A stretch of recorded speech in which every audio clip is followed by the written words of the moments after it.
আসসালামু আলাইকুম। এই পর্বে আমরা আলোচনা করব অধ্যায় 12 থেকে টাইপ 3 এর বাংলাদেশ সরকারের ব্যয়ের যে প্রধান খাতসমূহ রয়েছে সেগুলো নিয়ে আলোচনা করার চেষ্টা করব। তো আমরা যদি এখানে প্রথম প্রশ্নটি দেখি, এখানে বলা হচ্ছে বাংলাদেশ সরকারের ব্যয়ের প্রধান খাত কোনটি। আমরা জানি বাংলাদেশ সরকারের ব্যয়ের প্রধান খাত হচ্ছে প্রতিরক্ষা। প্রধান খাত যখন বলবে তখন সেটা হবে প্রতিরক্ষা। বাংলাদেশ সরকারের ব্যয়ের গুরুত্বপূর্ণ খাত কোনটি, যখনই গুরুত্বপূর্ণ খাত বলবে সেটা বলা আপনার উত্তর করতে হবে শিক্ষা। বাংলাদেশ সরকার বন্যা খরা প্রভৃতির উপর যে অর্থ ব্যয় করে তা সরকার কোন ধরনের ব্যয়, এটা হচ্ছে অপ্রত্যাশিত ব্যয়। কারণ কি, বন্যা এবং খরা এই সমস্ত প্রাকৃতিক দুর্যোগের জন্য কি থাকে না, সরকার প্রস্তুত থাকে না, বা এটা প্রত্যাশিত কোনো ব্যয় থাকে না। কত টাকা ব্যয় করতে হবে সেটাও নির্ধারিত থাকে না, যার কারণে এই ব্যয়কে বলা হচ্ছে অপ্রত্যাশিত ব্যয়।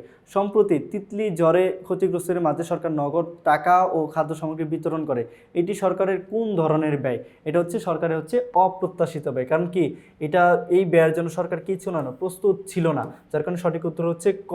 বন্যা খরা ঘূর্ণিঝড় ইত্যাদির মতো দুর্যোগ মোকাবেলায় সরকারকে কোন ধরনের ব্যয় করতে হয়, এটা একটু আগে আমরা বললাম অপ্রত্যাশিত ব্যয় করতে হয় সরকারকে। তারপর পরবর্তী প্রশ্নটি হচ্ছে প্রতিরক্ষা খাতে সরকারের ব্যয়ের অন্যতম খাত হওয়ার কারণ কি। প্রতিরক্ষা খাতে সরকারের ব্যয়ের অন্যতম খাত হওয়ার কারণ কি, যদি আমরা অপশনগুলো দেখি তাহলে দেখতে পাচ্ছি এখানে বেতন ভাতা প্রদান, যুদ্ধ পরিচালনা, যুদ্ধের অস্ত্র শস্ত্র ক্রয় ইত্যাদি এখানে দেওয়া আছে।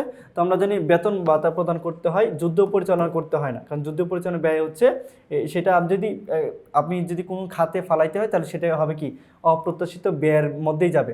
এখানে সঠিক উত্তর হবে 1 ও 3, অর্থাৎ খ নাম্বারটি কি সঠিক উত্তর।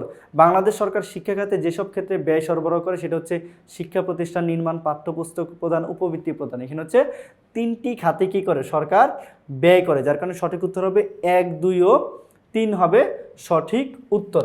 পরবর্তী প্রশ্নটি হচ্ছে সরকারের অপ্রত্যাশিত ব্যয় হলো প্রাকৃতিক দুর্যোগজনিত ব্যয়, অনুষ্ঠানজনিত ব্যয়, শৃঙ্খলা রক্ষাজনিত ব্যয়। এটা সঠিক উত্তর কি হবে, ক 1, অর্থাৎ প্রাকৃতিক দুর্যোগজনিত ব্যয়। প্রাকৃতিক দুর্যোগ বললেই সেটা কি হবে, সরকারের অপ্রত্যাশিত ব্যয় হবে।